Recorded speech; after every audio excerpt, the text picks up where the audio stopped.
Olá, meus amigos. Deus Bonjour mes amis, que Dieu bénisse à vous tous abondamment au nom du Seigneur, glorieux du Seigneur Jésus,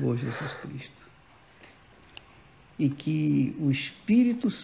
que le Saint-Esprit vienne à vous faire comprendre sa volonté à lui pour votre vie. Nom du Seigneur Jésus. On a parlé hier, encore dans la prière de David, on parlait sur le fait que les personnes ne sont pas nées de la volonté de Dieu. Elles ne sont pas nées par la main de Dieu, sauf lorsque les personnes ont conscience de cela, sont adultes et veulent une nouvelle naissance. Là, elles cherchent, clament, supplient, sacrifient, et Dieu les exauce à cause de la foi qui est manifestée en lui, dans sa parole. David, alors, il dit: voici, je suis né dans l'iniquité et ma mère m'a conçu dans le péché. Ça, c'est le cas de toute l'humanité.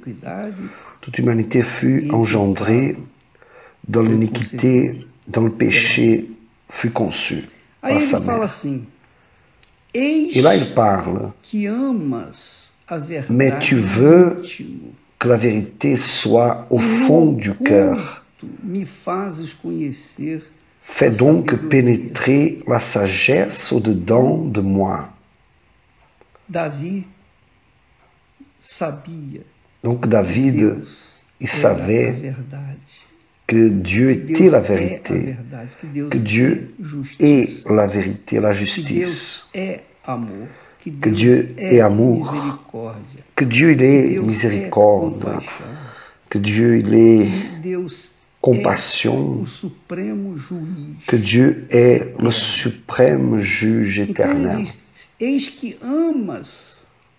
Donc, il dit: mais tu veux que la vérité soit au fond du cœur.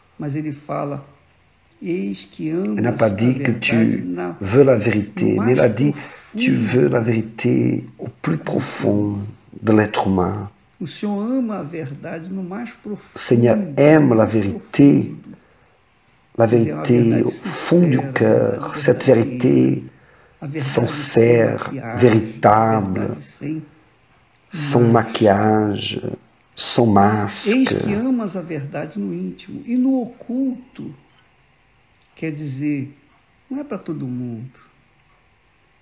Cela n'est pas pour tout le monde. Cela n'est pas exposé devant tous.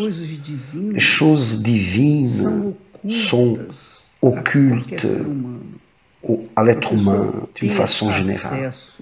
Donc la personne ait l'accès à la grandeur de Dieu, elle doit être humble, elle doit s'humilier, doit être quelqu'un docile, soumise, et surtout reconnaître qu'il est éternel. L'éternel juge, il est l'éternel, le Tout-Puissant. Donc David parle que l'éternité divine est révélée à ceux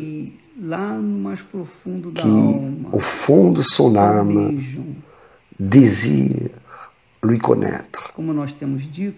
Comme nous sommes en train de dire, Dieu sait parfaitement qui sera sauvé et qui ne sera pas. Il sait que la plupart ne sera pas sauvée. Pourquoi? Parce que la plupart ne méritent pas. Non, ce n'est pas une question de mériter. Ça n'a rien à voir avec des mérites personnels.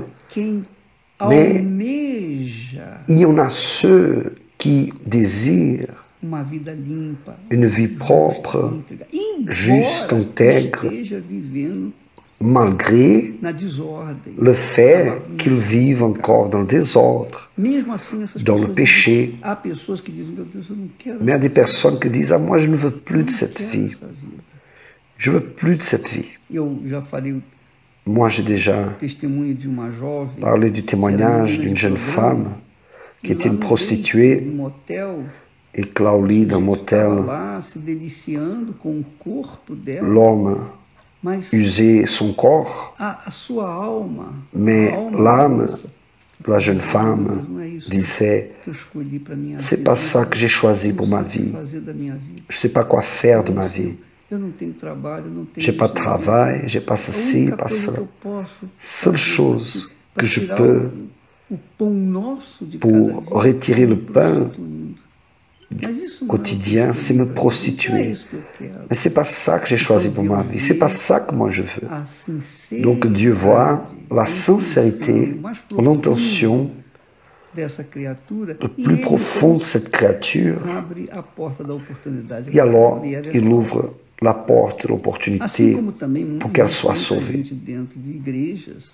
Aussi, il y en a beaucoup de gens dans des églises évangéliques, catholiques, etc., très religieuses, très gentilles, mais n'ont pas cette soif, faim de justice, vivent dans l'erreur, savent que c'est erroné voler, mais volent, savent que c'est erroné mentir, mais mentent, savent que c'est un péché tromper, mais trompent.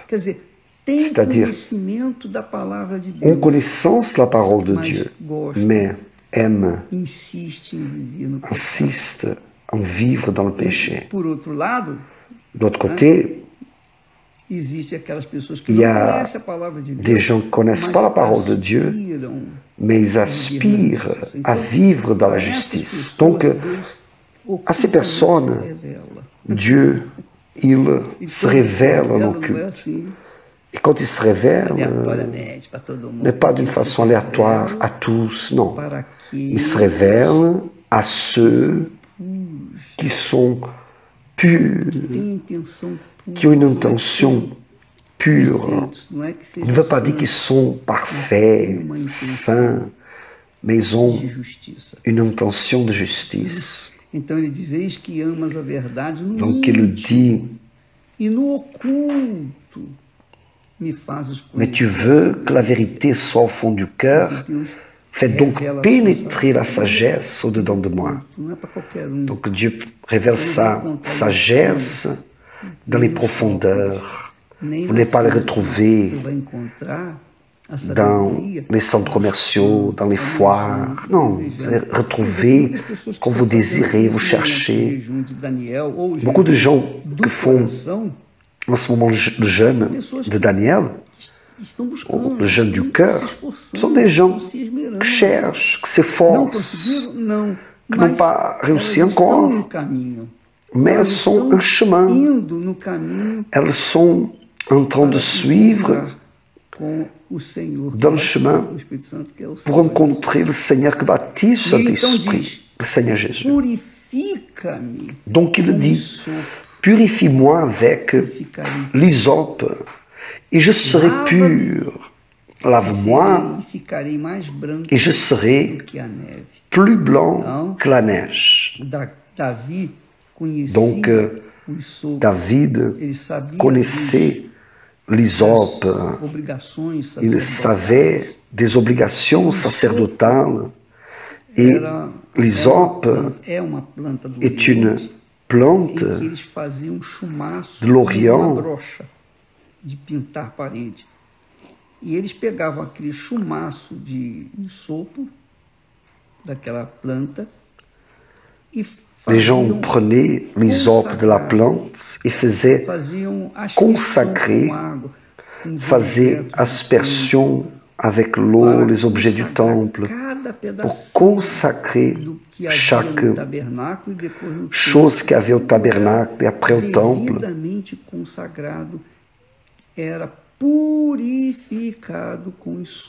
Tout ce qui était consacré était purifié avec l'hysope. On passait l'hysope et alors cet objet qui représentait Jésus la justice divine représentait Dieu, il était consacré à Dieu. D'ailleurs, le 22, le jeûne de Daniel termine le 21. Mais le 22, dans toutes les églises universelles dimanche, nous serons en train de purifier les gens avec l'hysope, de connaître l'hysope. Donc on va faire l'aspersion de l'eau qui représente Jésus, qui représente la pureté, la purification, représente le Saint-Esprit.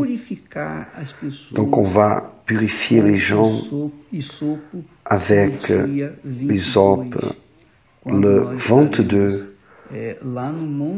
lorsque on sera au Mont Hermon en train de faire la prière pour tout le peuple intéressé en vivre et suivre dans la justice.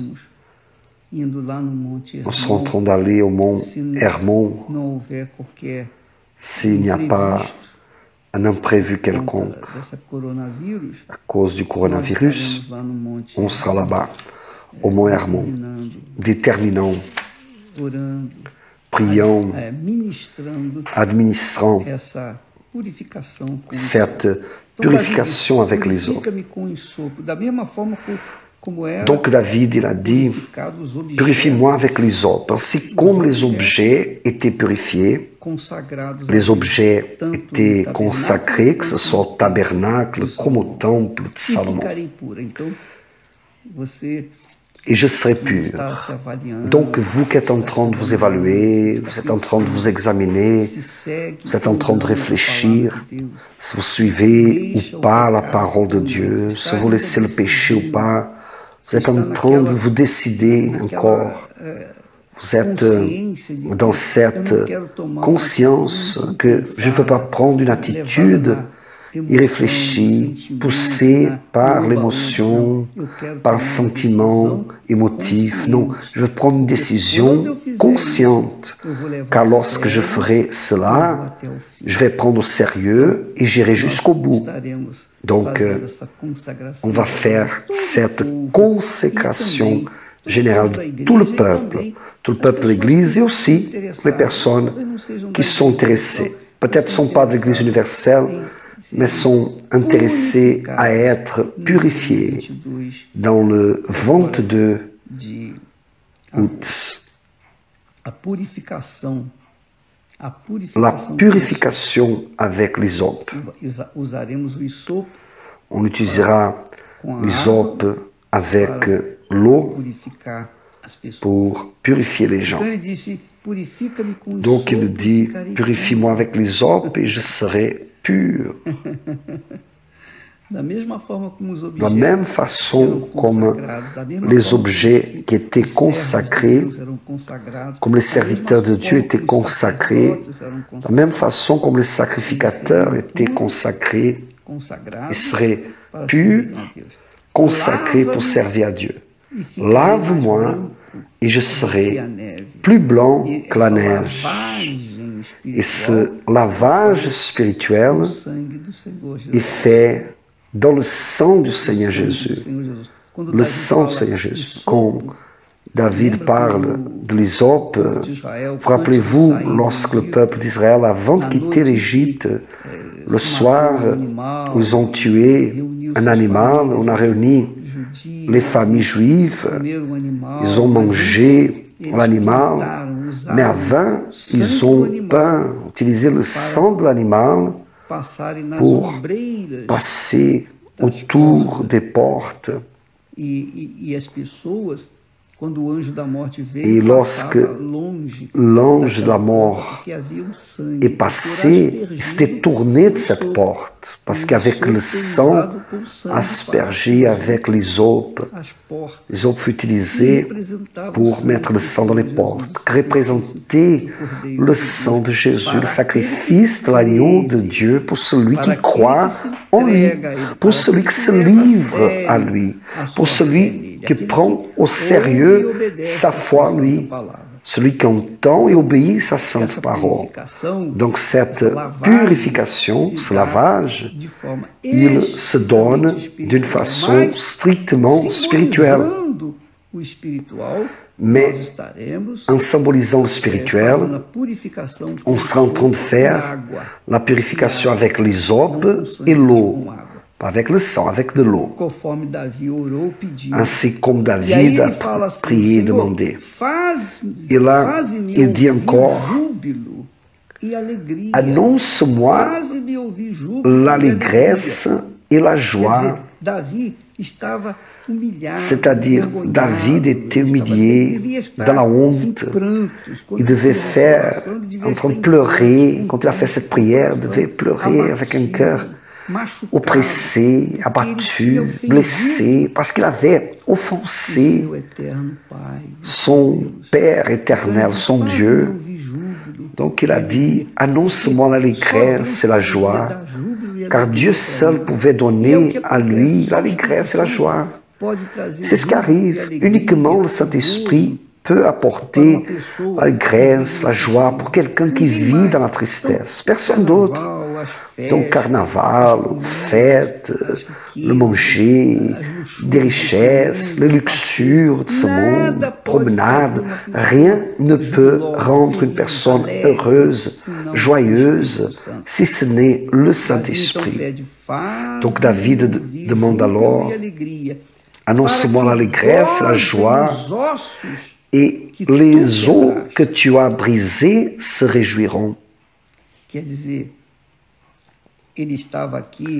C'est-à-dire, il parle ici, c'est comme la façon comme Jésus, il a été torturé sur la croix, torturé à cause de nos péchés.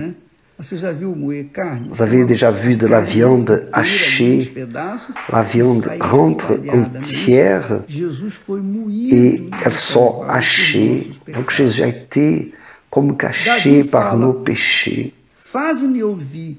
Donc David parle, annonce-moi l'allégresse et la joie, et les os que tu as brisés se réjouiront. C'est pas que Dieu avait fait cela. David était en train de récolter les fruits de ses attitudes, ses péchés. Et à cause de cela, il était brisé, haché.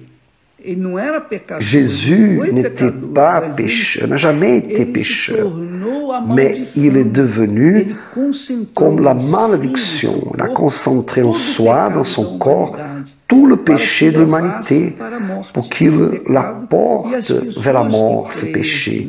Et ceux qui allaient croire en lui seraient purifiés, lavés, pardonnés. Ils auraient le droit, le privilège d'être sauvés. Donc David ici parle de cela précisément. Il parle du point de vue spirituel, car les os de David n'ont pas été brisés physiquement, mais était son âme, son esprit, son être spirituel était dans la poussière, était haché. C'est une prophétie, cela.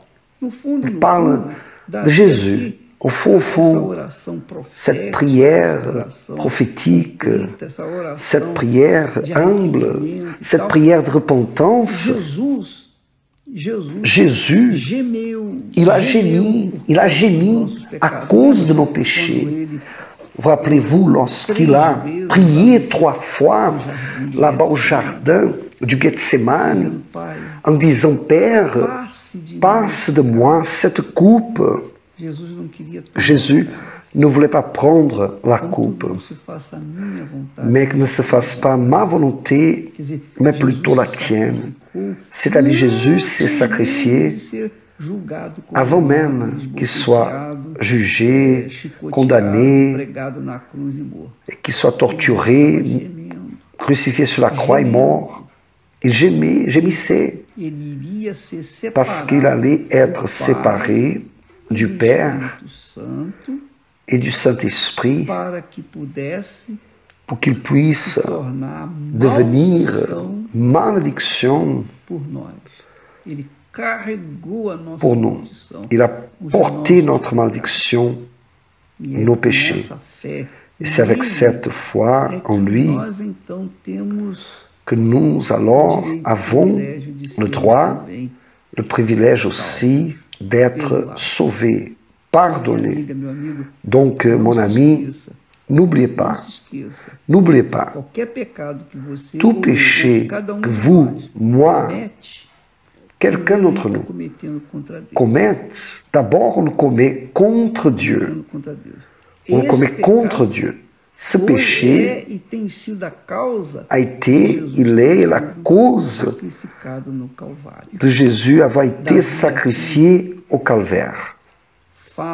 David ici, il parle du désir d'avoir la joie, parce que tandis qu'il n'aurait pas sa conscience propre, lavée, purifiée, il n'allait pas avoir la paix. Et sans la paix, il n'aurait pas la joie, n'est-ce pas?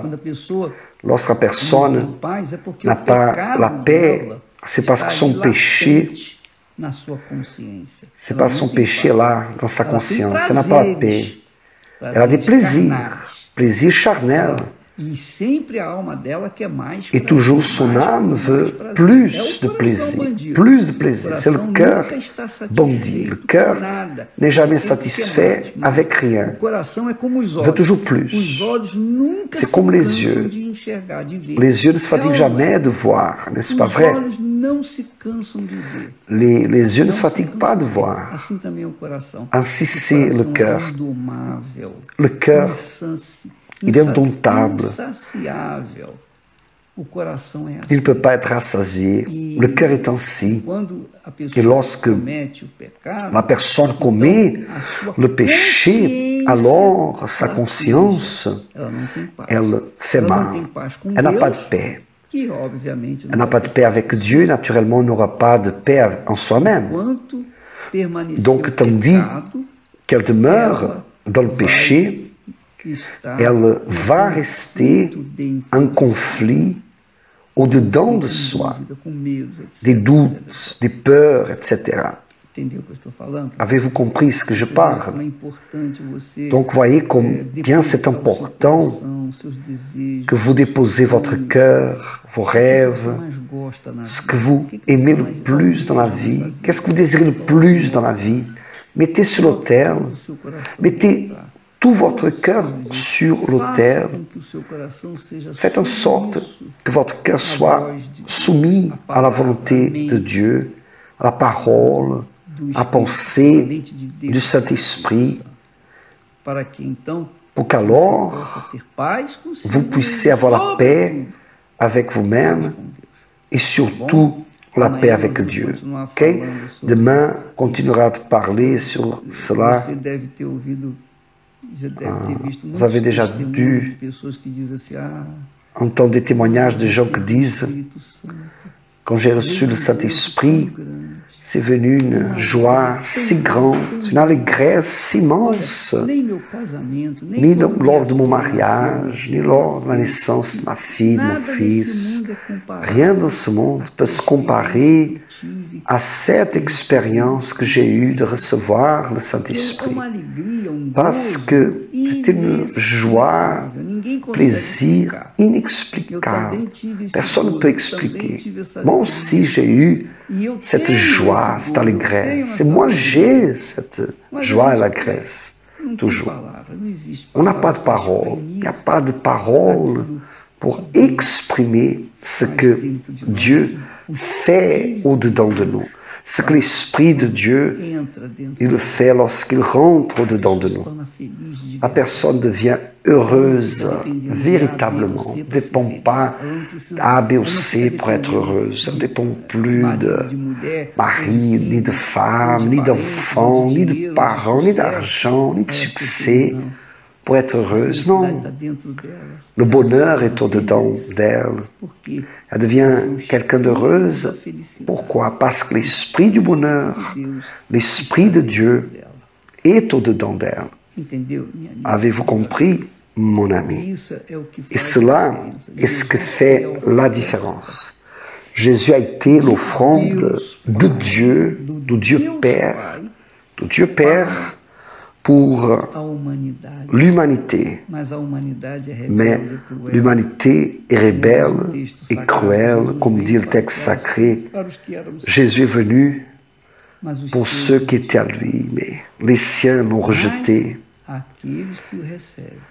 Mais ceux qui le reçoivent, ceux qui s'offrent comme une offrande vivante, qui met le cœur sur l'autel comme une offrande vivante pour Dieu, ceux deviennent offrande de Dieu et là ils deviennent heureux. Lorsque la personne reçoit l'esprit de l'offrande, qui est le Saint-Esprit, alors elle devient la propre offrande. Parce qu'elle a l'esprit de l'offrande. Donc elle devient offrande. Elle veut servir Dieu. Elle veut gagner des âmes. Elle veut aider les autres. Elle va aller dans les hôpitaux, visiter les malades, va aller en prison, prêcher l'évangile. C'est ce qui est arrivé avec moi.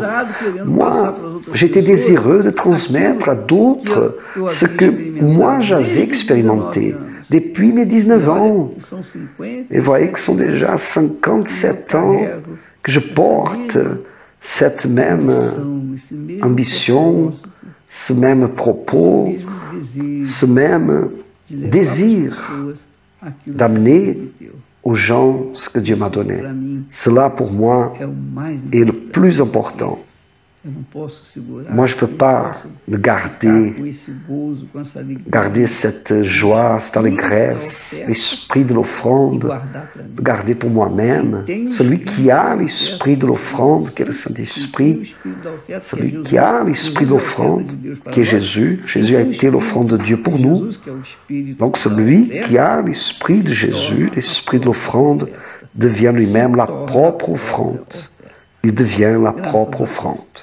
Grâce à Dieu. Demain, on parlera davantage. Que Dieu vous bénisse à tous et on se voit demain. Amen.